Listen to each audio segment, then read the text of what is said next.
Also in the street plan of Washington, you find pentagrams. So here we have two pentagrams in the street plan of Washington. The top one points into the Capitol building, and the one at the bottom points into the White House.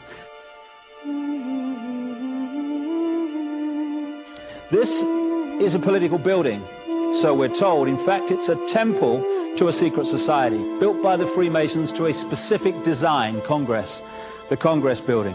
Where did it get its name from? Capitol Hill, from a sacred place of the Roman Brotherhood going way back called Capitoline Hill.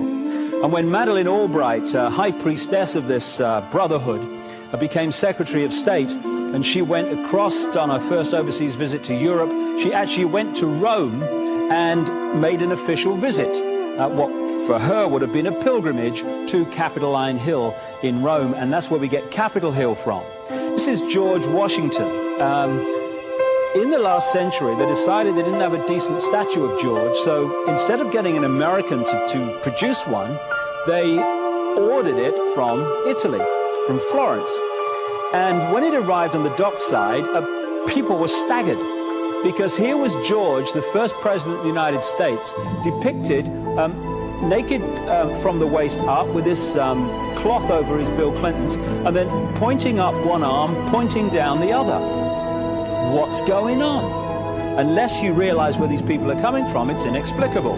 Well, if you just hold that in your mind, arm up, arm down, naked from the waist up, and then Bill Clinton's covered in a piece of cloth, well, this is where it's coming from. This is the ancient depiction of the compilation of the negative force symbol that the Templars worshipped, or the high-level Templars worshipped anyway, called Baphomet.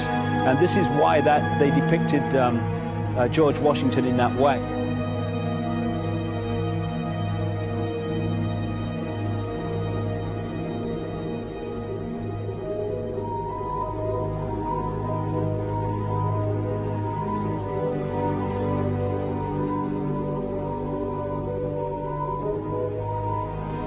What has come to light is that it's now been, it is not so surprising for a lot of people that there are covens amongst the very educated class, architects, doctors, lawyers, priests, brokers, and the leisure class. These are people who have made pacts with the devil. That's right. It's really the best, the more accurate way of describing it would be that they have indulged themselves in the worship of the goat, of the prince, of the serpent, of Satan, of Lucifer, and they lead perfectly normal lives. They're jewel merchants. They travel. They're prominent in their own way, but they do have this indulgence. Father, here's a part of that I can never understand, that has never made sense to me, and that is, if somebody were to make a pact with the devil, then obviously the implication is if the devil is there to make a pact with them, to make a deal, to make their life, this short mortal life on earth, pleasurable, with money or women or travel, or more interesting, whatever it is they want.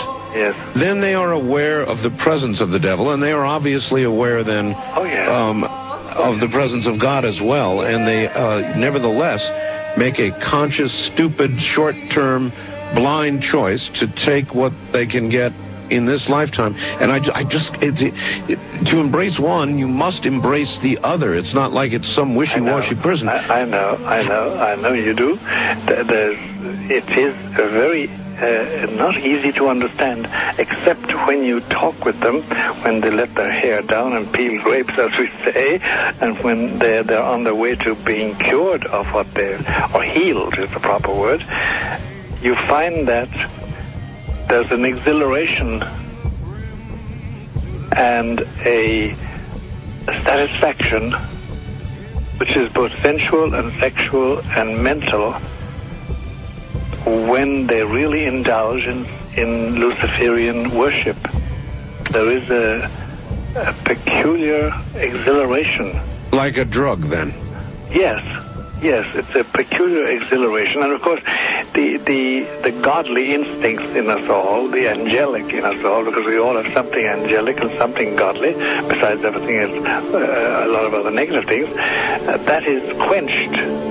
And you find in them a horror of anything, what we call sacred and holy, or sacrosanct, or the idea of the idea of the sacred, of the awesome.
How in the world did you ever get involved in praying to demon spirits?